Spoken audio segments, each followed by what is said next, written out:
Continuamos hoy con nuestro estudio en el Evangelio según San Juan. Hoy estudiaremos de los versos 14 al 18, si el tiempo nos lo permite. Quisiera invitarlos a que abran sus Biblias en San Juan capítulo 1 y el verso 14.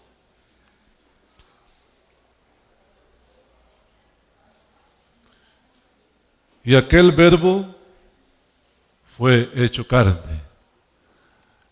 El primer versículo de San Juan capítulo 1 dice que en el principio era el verbo, hablando de Jesucristo.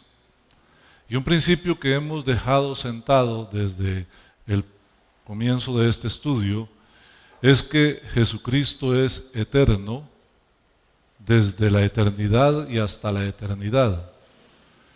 Jesucristo no fue creado, Jesucristo es Dios desde la eternidad.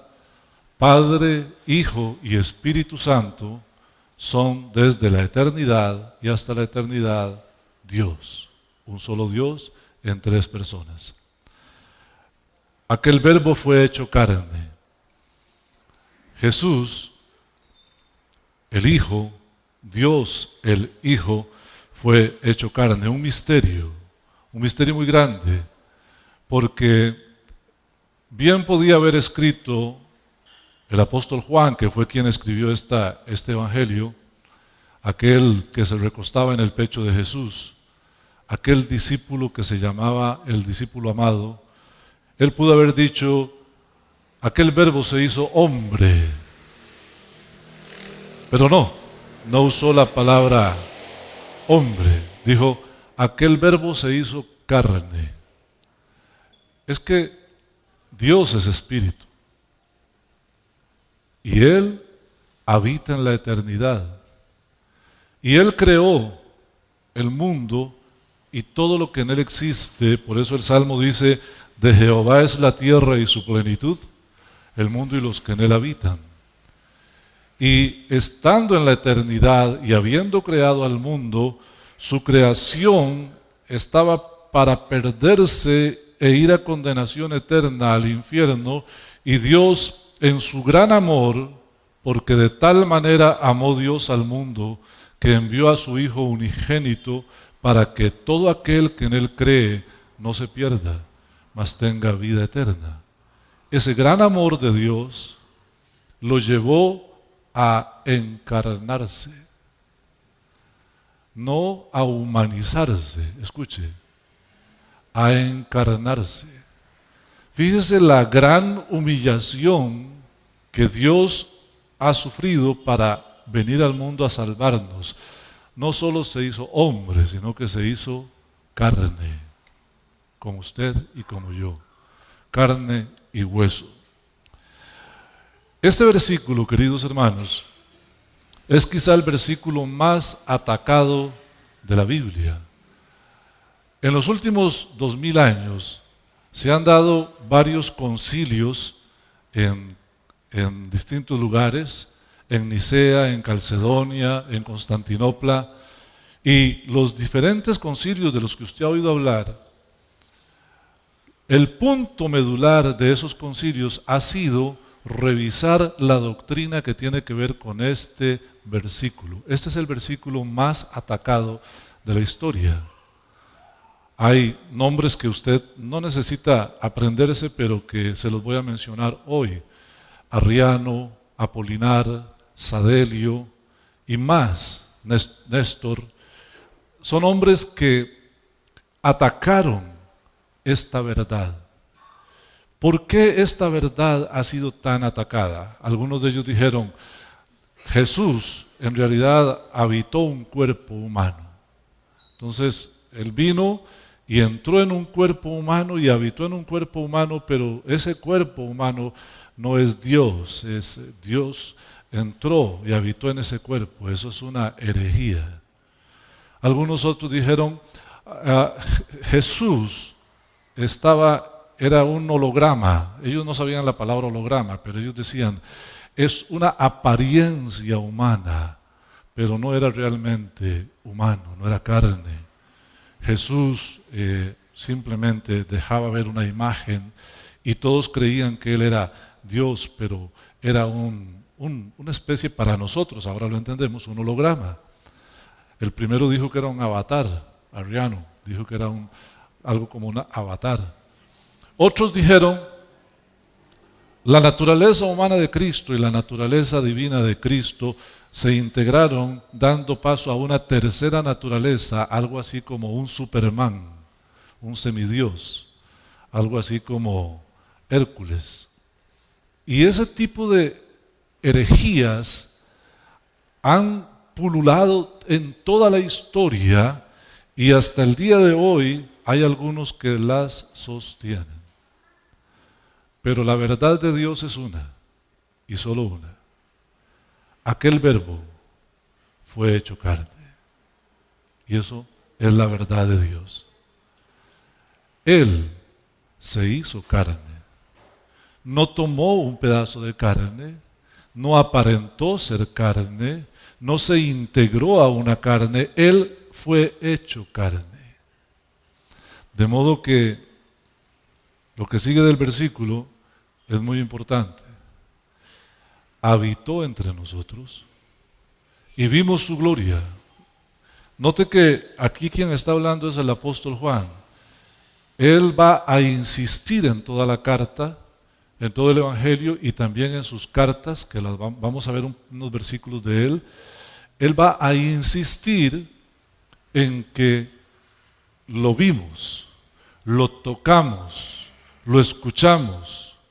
Era carne como usted y como yo.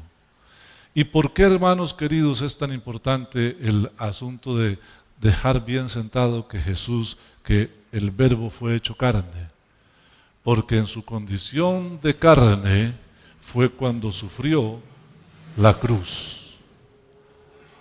Si un avatar, si un holograma, si un semidios hubiera sufrido el látigo, la corona de espinas y la cruz, nosotros no seríamos salvos.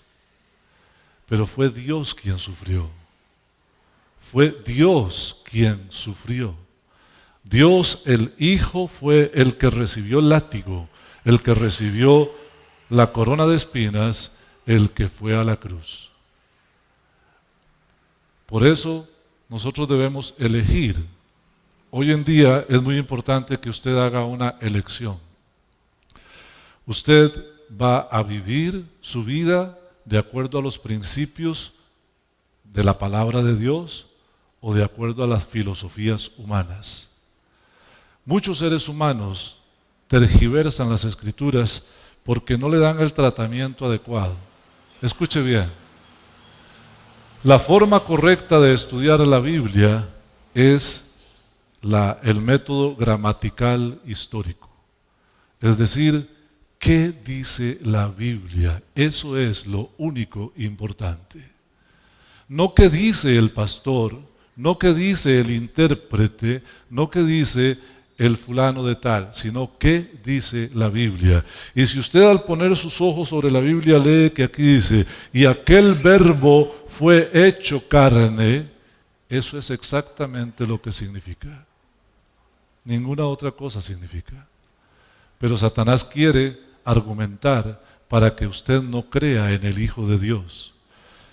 Al terminar este evangelio, San Juan escribió, todas estas cosas han sido escritas para que creáis en el Hijo de Dios y creyendo en Él tengáis vida eterna. Y es que el asunto de Satanás es que si logra minar su fe con argumentos humanos, él va a lograr que usted no crea en Jesucristo y entonces no tenga la vida eterna. Y ese es el propósito final de Satanás, que usted se pierda. Pero el propósito de Dios es que usted sea salvo. Un texto que tenemos estos días en boca es 2 de Pedro 3:9. Dios no retarda su promesa como algunos la tienen por tardanza. No es que Dios está atrasado en el calendario y por eso no viene Cristo, sino que es paciente para con nosotros, no queriendo que nadie se pierda, sino que todos procedan al arrepentimiento. Dios quiere que todos los seres humanos procedan al arrepentimiento. Pero Satanás no, y por eso él ataca una y otra vez este texto. Sadelio, por ejemplo, dijo que Jesús es el Padre y el Espíritu Santo en uno. No se equivocó en que los tres son uno. Pero él dijo, no hay que adorar al Padre, no hay que adorar al Espíritu Santo, no lo tomes en cuenta porque Jesús sintetiza todo y entonces adora solo a Jesús. Esta herejía fue atacada en el concilio de Calcedonia. Ahí 520 pastores se reunieron para ver este tema. Fíjese que hoy nosotros estamos tratando este tema aquí, pero es un tema que lleva 2000 años y 5 o 6 concilios, y en este se reunieron 520 pastores a estudiar este asunto, y después de mucho tiempo llegaron a una declaración de fe, y es que Dios es hombre y Dios, indivisible, indistinguible, son uno solo. El Verbo fue hecho carne. No había un cuerpo por ahí guardado en una bodega esperándolo. Él realmente entró en María y se hizo carne. Y por eso nosotros somos salvos. De otra manera no seríamos salvos. Por eso nosotros decimos que el Verbo se materializó. Quiero hablarles un poquito de la razón por la que Juan insiste tanto en este tema. Usted vio que en los versículos anteriores que hemos visto, Juan describe a Cristo como el Verbo, como la luz y como la verdad. Aquella luz que alumbra a todos los hombres. Porque en ese tiempo había una corriente de pensamiento que se llamaba gnosticismo. Hoy hay gnosticismo, pero son diferentes hoy a como eran hace 2000 años. El gnosticismo del tiempo pasado, en el tiempo en que Juan escribió este evangelio, acuérdese, Juan escribió este evangelio posiblemente a unos 50 años después de Cristo. Cristo murió y unos 50 años después Juan escribió este evangelio. Habían pasado muchos años y la iglesia estaba recibiendo ataques y la gente estaba desviándose de la verdad. Por eso Juan escribe este evangelio. Los gnosticistas decían que todo lo que tiene que ver con el cuerpo es malo, todo lo material es malo y lo espiritual es perfecto.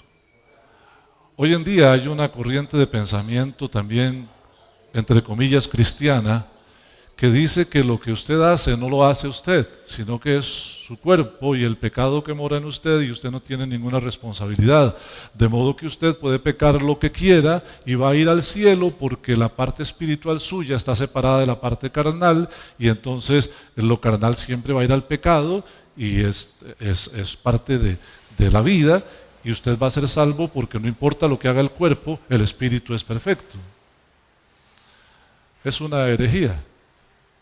Pero hoy la tenemos. Algo así pensaban los gnosticistas de aquel tiempo.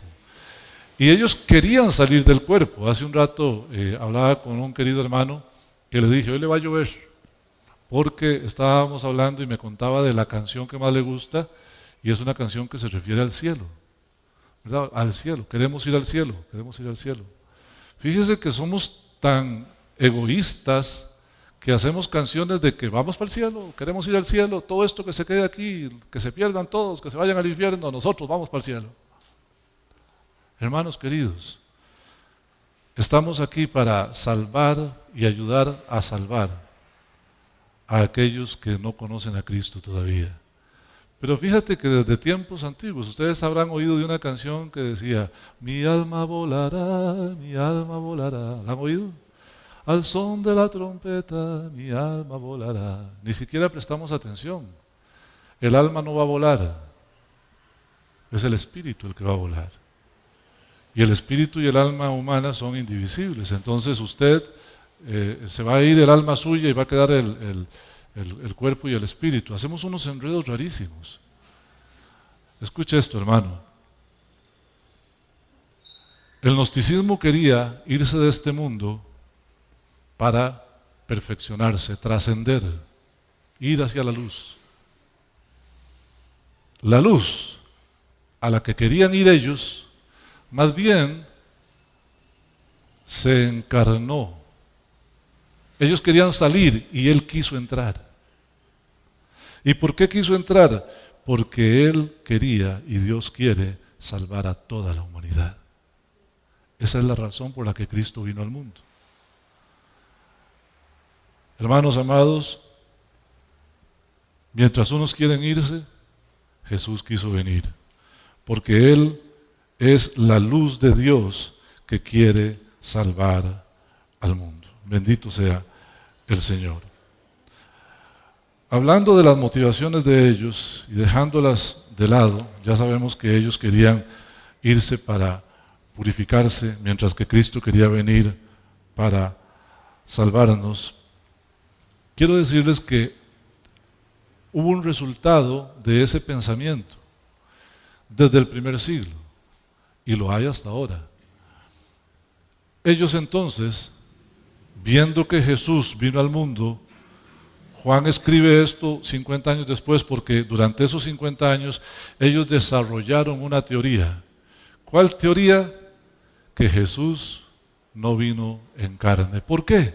Porque era impensable para ellos, que pensaban que el cuerpo era impuro y el espíritu era puro, que el Espíritu de Dios entrara en un cuerpo impuro. Entonces ellos empezaron a negar que Cristo había venido en carne. Tal vez a usted le parezca un poco extraño que insista tanto sobre el tema, pero hay por lo menos una secta en Costa Rica que está aquí cerquita, como a 150 metros yendo para el mercado, ahí está su templo, que ellos aseguran que Jesucristo no vino en carne. Jesucristo para ellos es un hombre, un profeta, un ungido, pero no es Dios. Y a veces te dicen lo contrario para tratar de embarcarte, pero cuando profundizas en su doctrina te vas a dar cuenta, ellos no creen que Jesús es Dios de la eternidad y hasta la eternidad. Es decir, esta falsa doctrina permea hasta nuestros días. Y hay quien piensa de Jesucristo que es algo así como una emanación de Dios. Que Dios, siendo tan perfecto, no puede entrar en un cuerpo imperfecto. Y entonces hubo una emanación de Dios, y luego de esa emanación hubo otra emanación de Dios, y luego otra emanación de Dios. El Espíritu, la perfección de Dios se fue diluyendo hasta llegar a un punto en el que ya podía hacerse humano, pero ni siquiera se hizo, fue hecho carne, sino que Él entró en un cuerpo que ya estaba preparado. Esta locura, queridos hermanos, usted la puede escuchar hoy en día. Por eso insisto, porque muchos cristianos le abren la puerta a los testigos de Jehová, con nombres y apellidos, o a los mormones. Y ellos a veces logran embaucar a los cristianos diciéndoles cosas y que creen que es verdad, y cuando usted vio, hay cristianos que están yendo en otra dirección. A usted, que yo le estoy diciendo la verdad hoy, no se deje engañar. Aquel verbo fue hecho carne y habitó entre nosotros, dice Juan, y vimos. Juan dice vimos, yo no lo vi, Juan lo vio, por eso que dice vimos, los apóstoles vimos su gloria, gloria como del unigénito del Padre. ¿A qué se está refiriendo Juan ahí? Al monte de la transfiguración. Un día Jesús tomó a Juan, a Jacobo y a Pedro y los llevó a un monte, y ahí Él se transfiguró delante de ellos, y aparecieron a la par de Jesús Moisés y Elías, y conversaban con Jesús, y aquel resplandor y aquella gloria Juan la vio.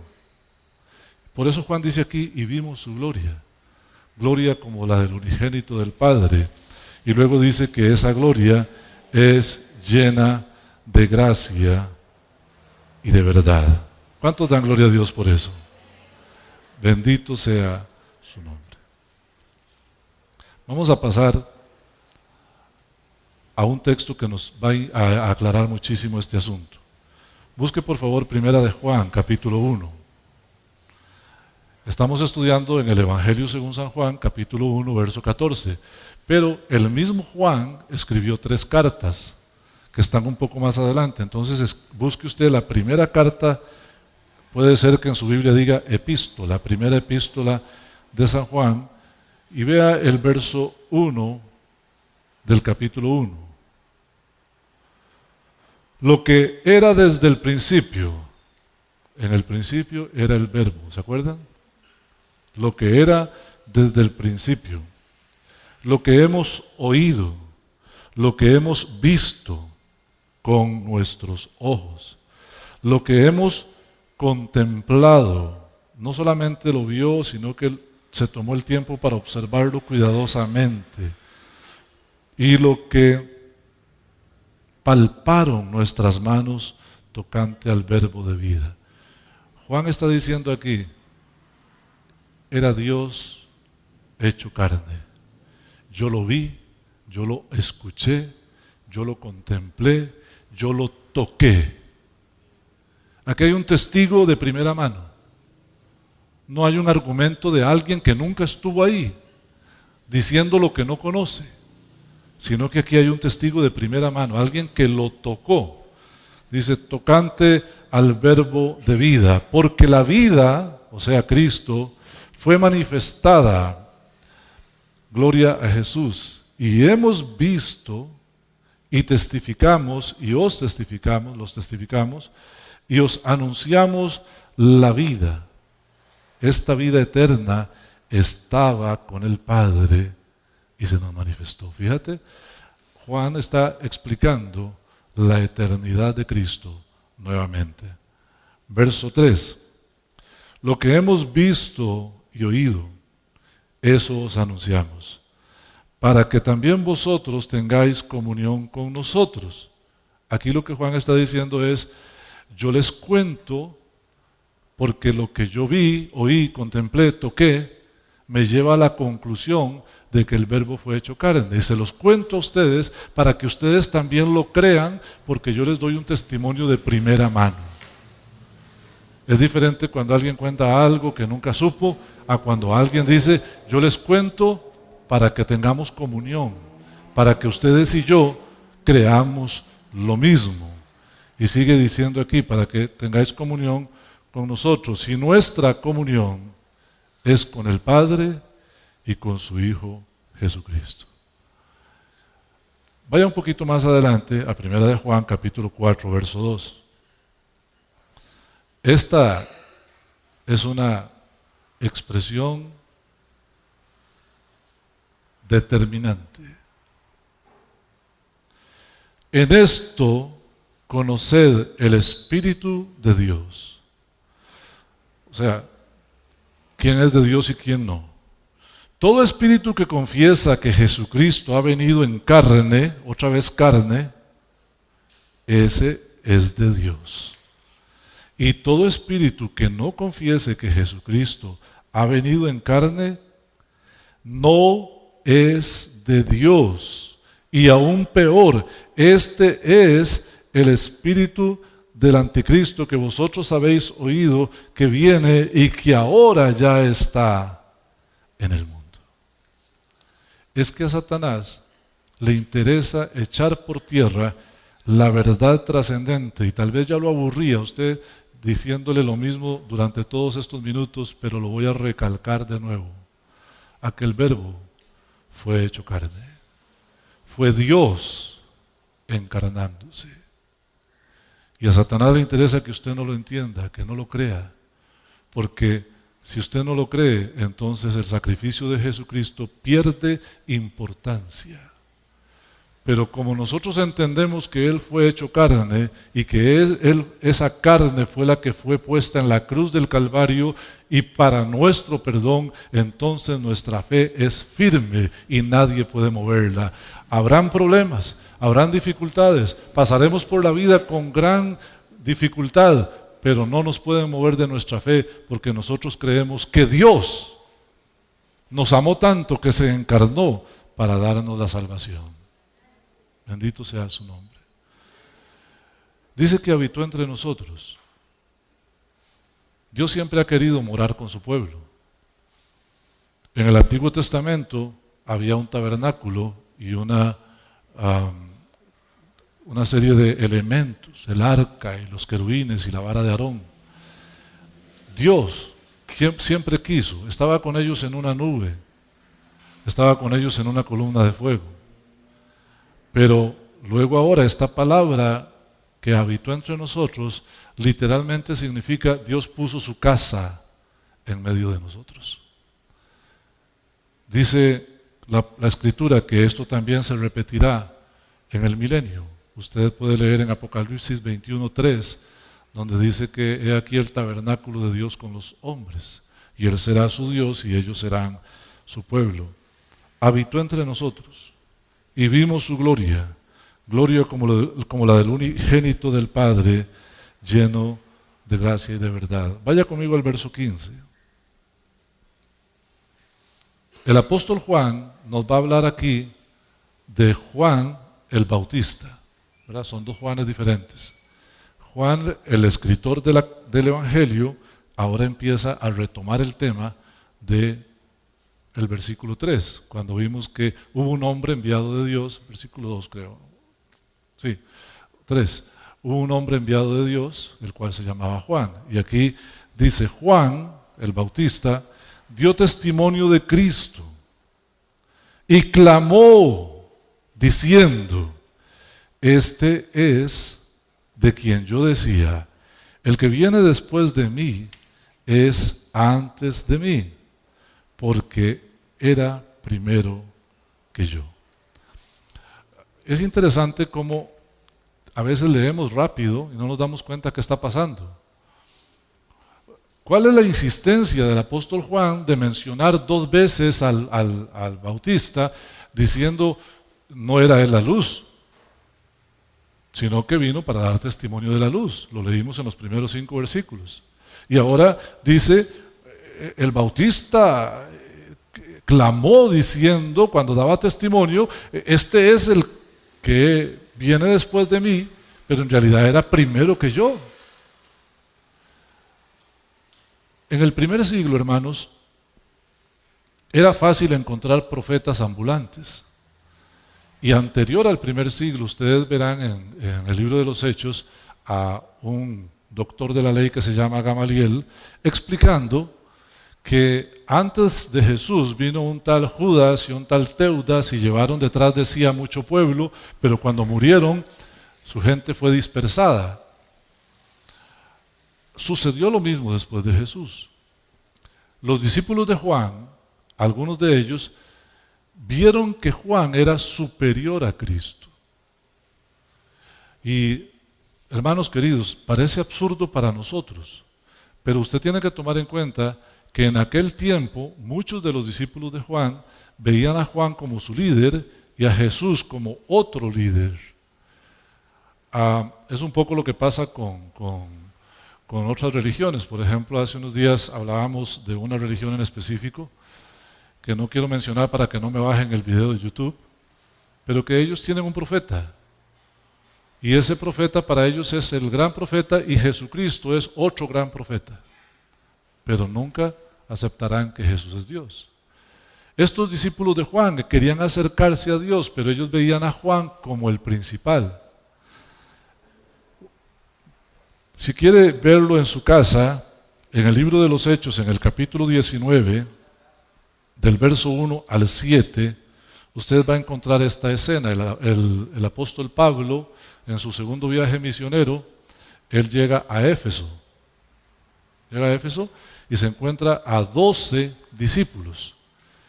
Y él está muy feliz, uno se pone muy feliz cuando ve a los hermanos, y él está muy feliz. Y entonces él les pregunta, ¿recibisteis al Espíritu Santo cuando fuisteis bautizados? Porque acuérdense que la fórmula bautismal que Cristo instituyó, que está en Mateo 28, dice, bautícelos en el nombre del Padre, del Hijo y del Espíritu Santo. Entonces Pablo les pregunta, ¿recibisteis al Espíritu Santo cuando fuisteis bautizados? Y ellos le contestan, ¿de qué hablas? Ni siquiera sabíamos que hay Espíritu Santo. Gracias, hermano. Ni siquiera sabíamos que hay Espíritu Santo. Y entonces, ¿en cuál bautismo fuiste bautizado?, les dice Jesús. En el bautismo de Juan. Ellos mismos reconocen que ellos eran seguidores de Juan, estaban con el bautismo de Juan, pero nunca con el bautismo de Jesucristo. Y entonces Pablo les explica el Evangelio y los bautiza. Y en ese momento les impone las manos y ellos empiezan a hablar en lenguas. Pero ellos fueron bautizados en el nombre del Padre, del Hijo y del Espíritu Santo, porque hasta ese momento ellos solo creían que Juan era superior a Cristo. Pero el apóstol Juan, aquí en el verso 15 nos dice, Juan clamó diciendo, o sea, él está dando a entender, no se confundan, no crean aquello, porque el mismo hombre que ustedes están admirando y siguiendo, incluso hasta le habían compuesto himnos. Eso usted lo puede encontrar en el historiador Josefo, él escribe esto. Él más bien dijo, no, yo no soy el Cristo, y lo vamos a ver más adelante en el Evangelio, sino que él dijo, el que viene después de mí es mayor que yo, porque era primero que yo. ¿Qué está diciendo? Es Dios desde la eternidad y viene para que yo lo bautice, pero Él es Dios, yo no soy ni siquiera digno de desatar la correa de sus zapatos. Esto nos debe llamar la atención a una cosa, hermanos. Hoy en día hay muchas personas que están haciendo exactamente lo mismo. Están siguiendo a un hombre y no a Cristo. Están siguiendo a un hombre y no a Cristo. Le voy a dar dos ejemplos. Uno es una herejía moderna. Se llama paternidad espiritual. Me siento tentado a preguntarles que cuántos creen que yo soy padre espiritual suyo, pero no lo voy a hacer para no embarcar a ninguno. Porque yo no soy padre espiritual suyo. Jesús dijo, no llaméis padre a nadie en esta tierra, porque uno es vuestro Padre y está en los cielos. Eso está escrito en Mateo capítulo 23, verso 9. Literalmente dice, no llaméis a ninguno padre en esta tierra. No le llaméis padre a nadie. Ahora, Jesús no está diciendo que yo no le diga papá a mi papá. Jesús está hablando de la paternidad espiritual, porque inmediatamente agrega, uno es vuestro Padre que está en los cielos. Hermanos, hoy en día hay gente que ha tomado autoridad, superapóstoles, superpastores, que usted les debe obediencia ciega. Terrible. Terrible. Esa es la famosa paternidad espiritual. Que este hombre toma posesión de un lugar y hay que llamarlo casi que papá, y es una persona a la que no se le puede contradecir, no se le puede juzgar, no se le puede cuestionar. En esta iglesia nosotros tenemos un consejo ministerial. ¿Quiénes están aquí del consejo ministerial? Levanten la mano. Me acuerdo de Mauricio, ajá. Mario. ¿Quién más está del consejo ministerial? Omar. Ajá. Anita está en clases. Correcto. Ajá. Estuvo la hermana Melanie también. Daniel es parte del consejo ministerial. Usted sabe que yo podría trabajar sin consejo ministerial, pero usted sabe qué significa el consejo ministerial en este lugar. Un lugar donde yo rindo cuentas. Y ellos pueden decirle a usted si es verdad o no.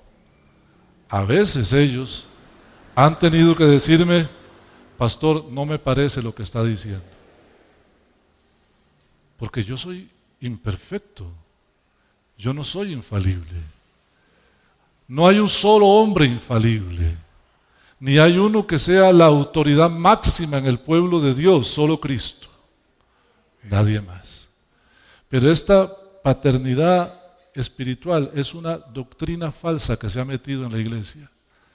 Y se le debe obediencia ciega a este hombre. Y la segunda cosa es la dependencia y la bendición. Hay gente que no da un paso si no le pregunta al pastor qué hacer. Hermano, no me pregunte porque viera qué chapa soy yo. Usted es un hombre de negocios y quiere que yo le diga a usted qué hacer en su negocio. ¿Por qué cree usted que yo no soy hombre de negocios? Porque Dios me llamó al pastorado. Dios no me capacitó a mí para ser hombre de negocios. Lo fui. En mi tiempo pasado yo fui hombre de negocios. Hice negocios y me salieron bien. Pero mi trabajo es enseñarle a usted la Biblia, no decirle a usted cómo llevar su negocio. Si usted quiere saber cómo llevar su negocio, estudie. Para eso hay cursos de administración y son gratis en el INA, ¿cierto? Yo expongo la palabra, pero usted debe caminar con la gracia de Dios, con la inteligencia y la sabiduría que Dios le dio. Y la otra es la bendición, la dependencia y la bendición. Pastor, bendígame. Si usted viene y me dice a mí, pastor, bendígame, yo le voy a decir, voy a orar por usted para que Dios lo bendiga. Pero yo no puedo bendecirlo a usted, a no ser que saque unos pesitos y se los regale, entonces eso es una bendición, ¿verdad? O le regale unos zapatos, aunque no le queden, ¿verdad? Le queden nadando.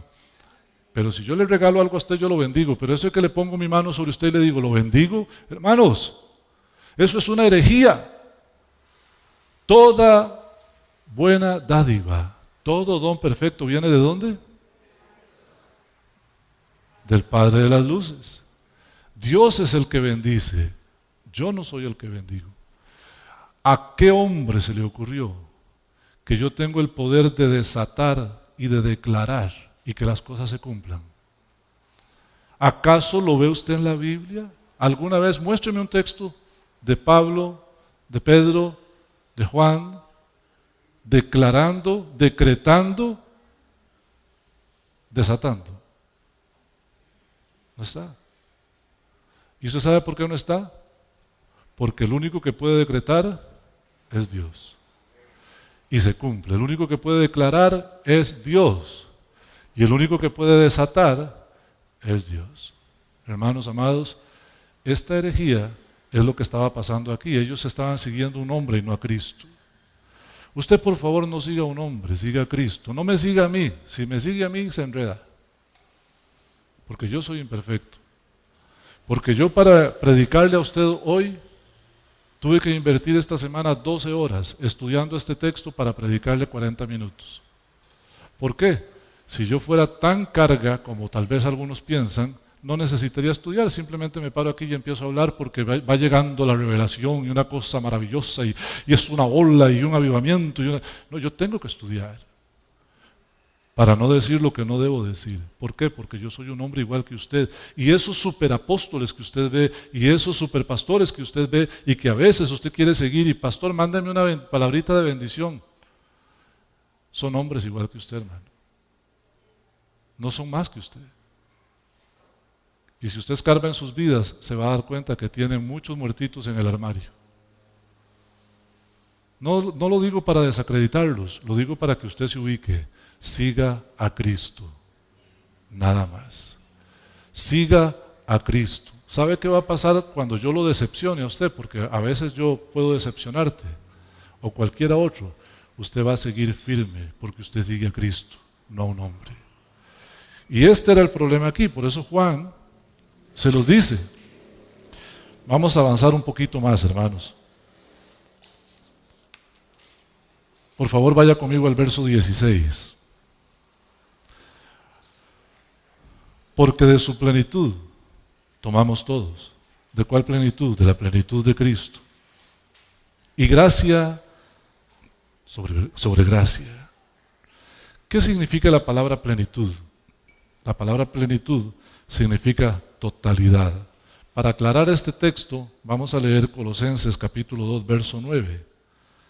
Dice, hablando de Jesucristo, porque en Cristo habita corporalmente toda la plenitud de la deidad. ¿Ves? En Cristo habita corporalmente toda la plenitud de la deidad. Y entonces, ¿qué significa? Que de su plenitud tomamos todos y gracia sobre gracia. Aleluya. Si solo este versículo te queda esta mañana, yo soy feliz. Fíjate lo que significa. Él es Dios todopoderoso. Él es el que puede declarar, decretar y desatar. Él es Dios todopoderoso.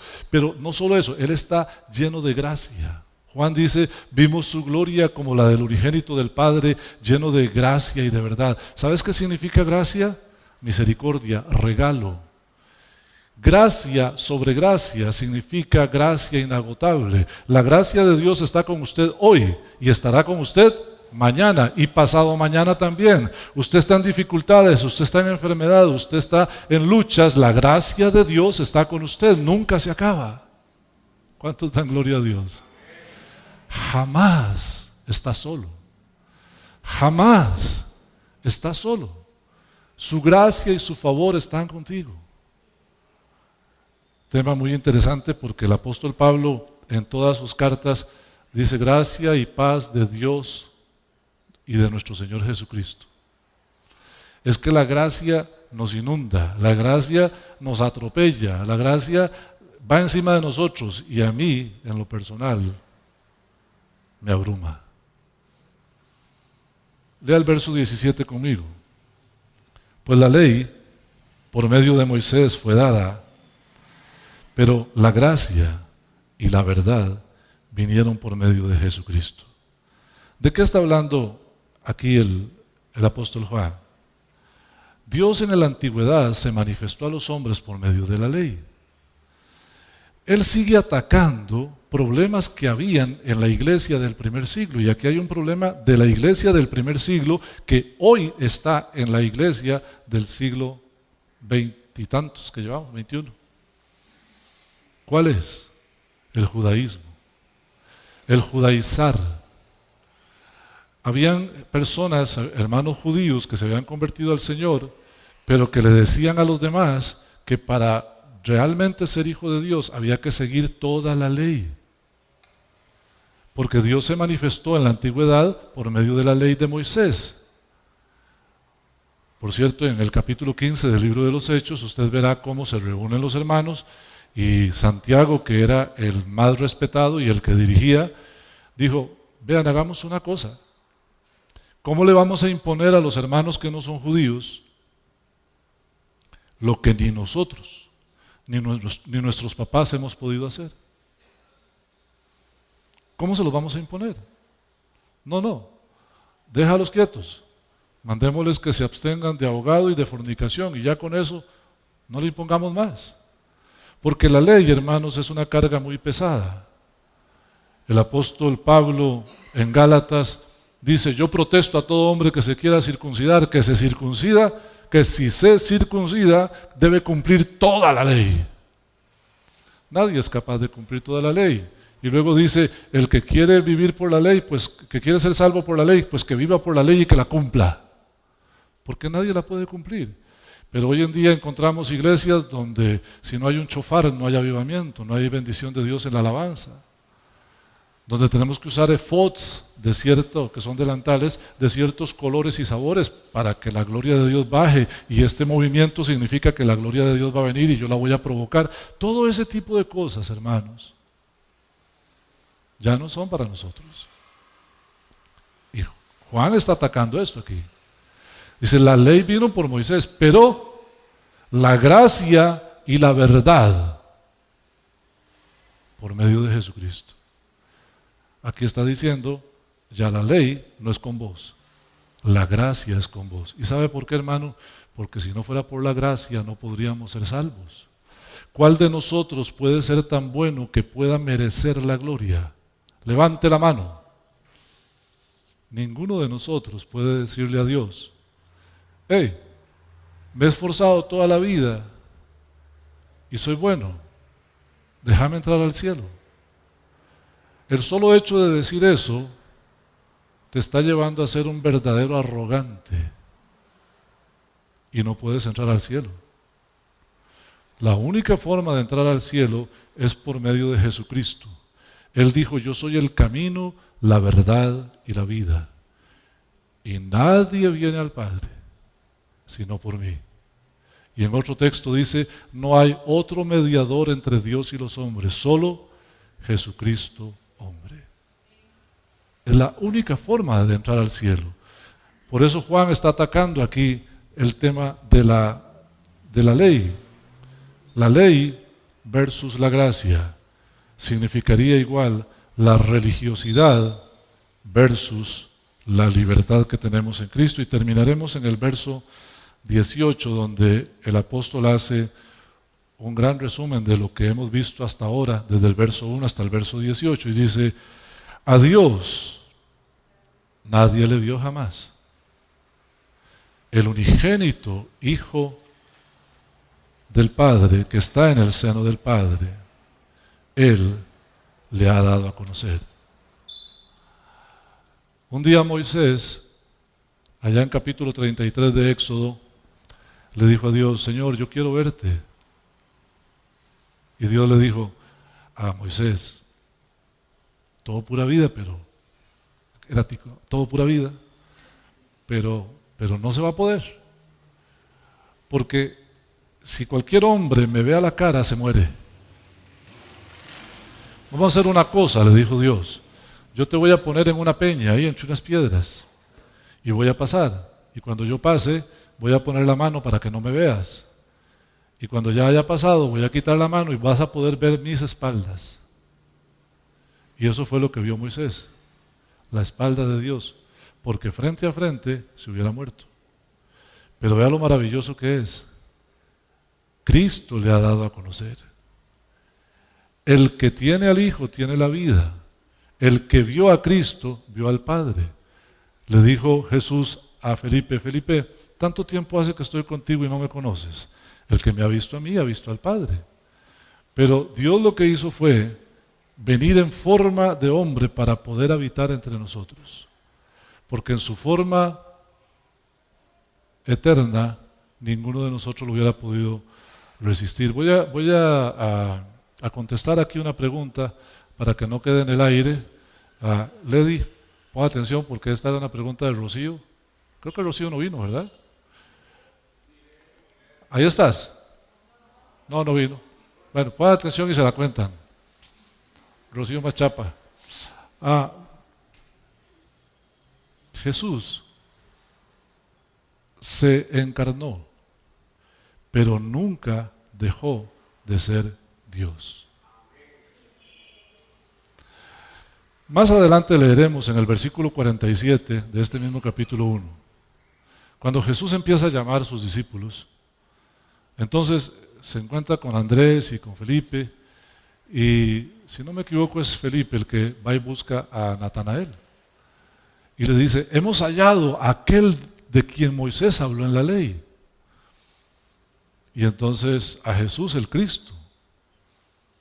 Natanael viene, y cuando Jesús lo ve venir, le dice a los que están con él: ese chavalo es un verdadero israelita. En ese corazoncito no hay engaño. Y Natanael, yo me imagino lo que pudo haber sentido, y le dice: maestro, ¿de dónde me conoces? Natanael dice: ¿qué está diciendo? Y Jesús le dice: ¿te acordás cuando estabas debajo de la higuera? Cuando estabas debajo de la higuera, yo te vi. Posiblemente Natanael estaba orando, porque en ese momento él dijo: tú eres el Cristo, el Hijo de Dios. Fíjate, Jesús estaba con ellos aquí y viendo a Natanael. ¿Ves? Porque la omnipresencia de Dios nunca dejó de estar en Cristo. Cristo tuvo todos los atributos de Dios mientras estaba en el cuerpo. No fue que Cristo se vació de sus atributos, porque si Cristo se hubiera vaciado de sus atributos, no sería Dios y nosotros estaríamos en nuestros pecados todavía. Y aún más, Jesús mismo dijo: nadie subió al cielo, sino aquel que descendió del cielo. ¿Alguien se sabe el resto? El Hijo del Hombre que está en el cielo. Y Él estaba presente con ellos y dijo: yo estoy presente y estoy en el cielo. Jesús estaba aquí y en todo lugar. Esa es la respuesta, porque la pregunta de Rocío es: ¿cómo Jesús puede estar a la diestra del Padre con un cuerpo glorificado? Quiere decir que Él está ahí siempre, nada más. Jesús está ahí. y está en mi corazón. Jesús está a la diestra del Padre y en todo el universo. Porque Él es Dios, omnipotente, omnipresente, omnisciente. Él tiene todo poder, Él está en todo lugar y Él todo lo sabe. Él nunca ha dejado de ser Dios y nunca dejará de ser Dios eterno. Solo que su gran amor fue tan grande que vino a nosotros para poder en nuestra condición pagar el precio del pecado, que es la muerte y muerte de cruz, para que usted y yo tengamos salvación. Si esta mañana usted está aquí pero no ha aceptado a Jesucristo como su Señor y Salvador, yo le ruego que usted incline su rostro. Vamos a orar todos. Incline el rostro, vamos a orar. Pero le ruego en el amor de Cristo, salve su vida. Usted tiene un alma que salvar. No vaya a condenación. Acepte el sacrificio sustituto de Cristo y dígale al Padre: Padre, yo reconozco que soy pecador. Delante de ti me confieso y confieso todos mis pecados y me arrepiento. Y te ruego, amado Dios, que me perdones. Y recibo a Jesucristo como mi Señor y Salvador y único dueño de mi vida. Confío en Cristo para mi salvación eterna. Amén. Hermanos, que el Señor les bendiga mucho. Hermano Mauricio tiene algo que decirnos. Que Dios les bendiga. Gloria a Cristo.